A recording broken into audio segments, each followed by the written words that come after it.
Vote পরব মিটতেই একমাত্র আশার আলো দেউচা পাচামি কয়লা শিল্পের ভবিষ্যৎ।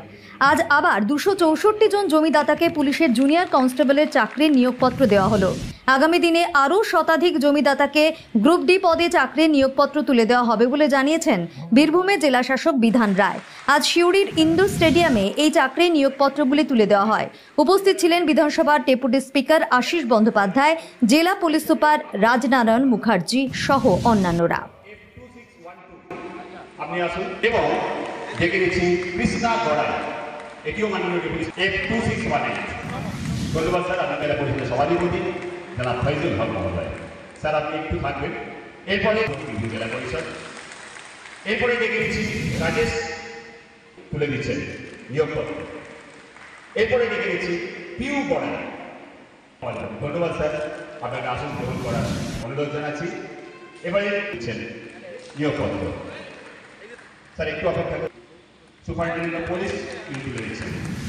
এরপরে ডেকে দিচ্ছি সুপারিনটেন্ডেন্ট অফ পুলিশ রাজনারায়ণ মহোদয় এবং এরপরে ডেপুটি স্পিকার স্যার তুলে ধরেছেন। ধন্যবাদ এবং স্যার থাকবেন। এরপরে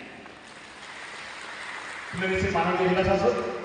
এরপর F2699 2707 সুনিরাম মুর্মু, মাননীয় সাইফ আলী অর্থ F2727। আজকে আমরা 12-13 লট, ঠিক আছে, আমরা তো লটে লটে চাকরিগুলো এগুলো পাঠিয়েছি, লিস্টগুলো পাঠিয়েছি আমাদের, সেগুলি 12-13 এই দুটি লটের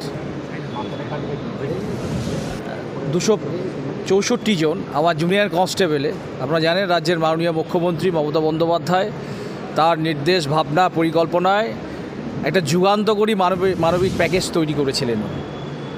তার জন্যেই কিন্তু, এবং এখানকার মানুষজন, বীরভূমের মানুষজন, পার্টিকুলারলি মোহাম্মদবাজার, দেউচা পাচামি এখানকার মানুষজন, তাতে সেই যে আহ্বান, সেই আহ্বানে সাড়া দিয়ে তারা নিজেরাই বুঝে কিন্তু স্বেচ্ছায় তারা জমিদান করেছেন এবং প্যাকেজের যে ছিল, যে ধারাগুলি ছিল, সেই প্যাকেজের ধারা অনুযায়ী তারা জুনিয়র কনস্টেবল, পরবর্তী ক্ষেত্রে গ্রুপ ডি, এই দুটি ক্ষেত্রেই তারা চাকরি পাচ্ছেন এবং আগামী দিনেও পাবেন।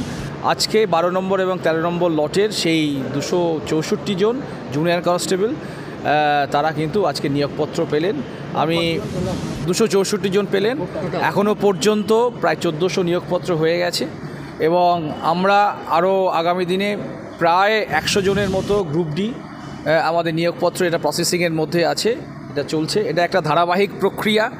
লটে লটে যেভাবে আমাদের এই যে জমিদাতারা তারা যেভাবে জমি দিয়েছেন সিরিয়ালি, সেই সিরিয়ালি অনুযায়ী তাদেরকে ডাকা হচ্ছে এবং তাদের নমিনেটেড ক্যান্ডিডেটদের যে কাগজপত্র আছে সেগুলো পরীক্ষা নিরীক্ষা করে আমরা সেগুলি ওপরে পাঠাচ্ছি। ক্যাবিনেটের অ্যাপ্রুভাল নিয়েই এগুলো করা হচ্ছে এবং আগামী দিনেও করা হবে। এটা একটা ধারাবাহিক প্রক্রিয়া, এই প্রক্রিয়া চলবে। অবশ্যই বেড়েছে, তো মানুষই এখানে ইতিহাস তৈরি করেছেন আমাদের রাজ্যের মাননীয় মুখ্যমন্ত্রী মমতা বন্দ্যোপাধ্যায়ের ভাবনা, পরিকল্পনা এবং নির্দেশ।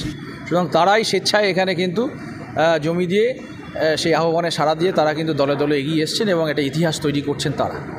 ঠিক আছে।